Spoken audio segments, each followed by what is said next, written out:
The evolution of American steel. It began as little more than a tractor wrapped in armor. Slow. Crude. Experimental. But over the next century, American tank design would evolve into some of the most technologically advanced armored vehicles ever built. From the muddy trenches of World War I to the digital battlefield dominance of the M1 Abrams. This is the complete story of U.S. tanks. Globe showing Europe-Africa World War I, learning from scratch. When World War I erupted, the United States had no real tank force. Early attempts like the Holt gas-electric were ambitious but impractical. A hybrid powertrain in 1918 was visionary, but the machine was too heavy and unreliable for trench warfare.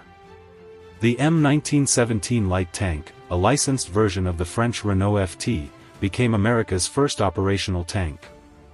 It introduced something revolutionary. A fully rotating turret. This single feature would define tank design for the next 100 years. Meanwhile, the massive Mark 8 Liberty tank, built jointly with Britain, weighed over 40 tons and required a crew of up to 11 men.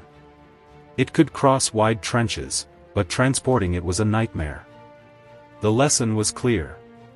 Size alone does not win wars. Balance does. Gear interwar years, the speed revolution.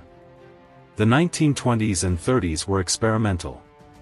Budget cuts and isolationism limited development, but innovation continued. Enter Walter Christie.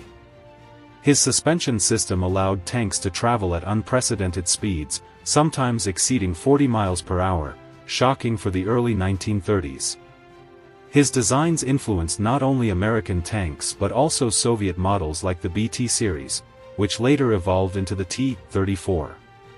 The M2 light tank emerged during this era. It wasn't perfect, but it established the layout that would shape early World War II American armor. By the late 1930s, war was coming, and America was not fully ready. World War II, mass production and industrial power. When the U.S. entered World War II, speed of production became as important as armor thickness. The M3 Stuart was fast, reliable, and easy to maintain. British crews nicknamed it "Honey" because of how smoothly it ran. Then came the awkward but necessary M3 Lee.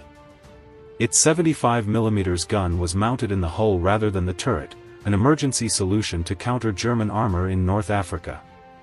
But the real icon was the M4 Sherman. Over 49,000 were produced.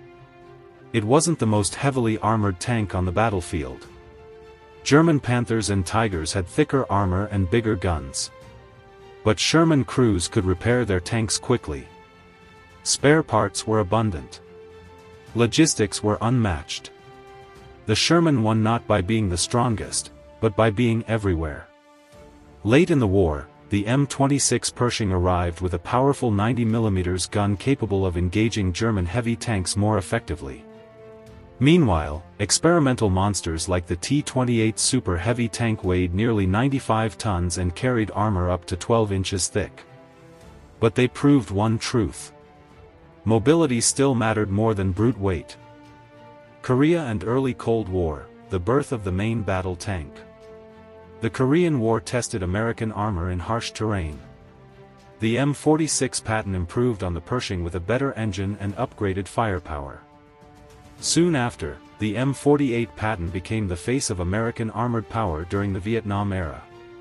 During this time, heavy tanks like the M103 heavy tank were built to counter potential Soviet threats with massive 120mm cannons.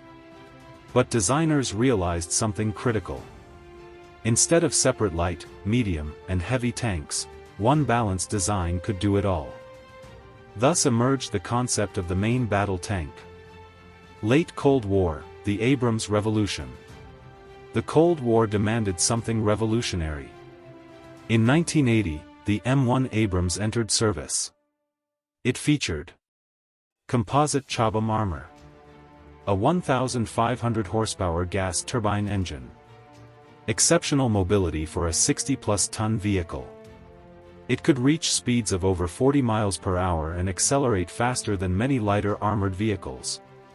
The upgraded M1 Abrams introduced the 120mm smoothbore cannon, dramatically increasing firepower.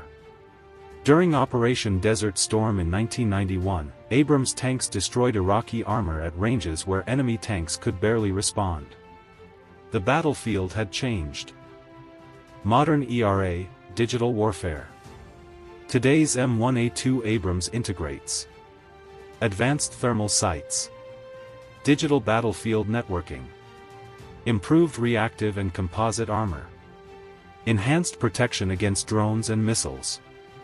It weighs over 70 tons, yet remains one of the fastest tanks in its class. Meanwhile, the new M10 Booker fills a mobility gap, providing heavy firepower for infantry brigades.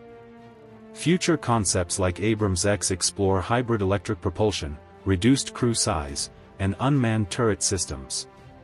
The evolution continues. Direct hit conclusion. From trench-crossing steel boxes to digitally connected armored predators, American tank development reflects more than just military technology. It reflects industrial power, strategic adaptation, and a century of constant evolution. And the story is not over.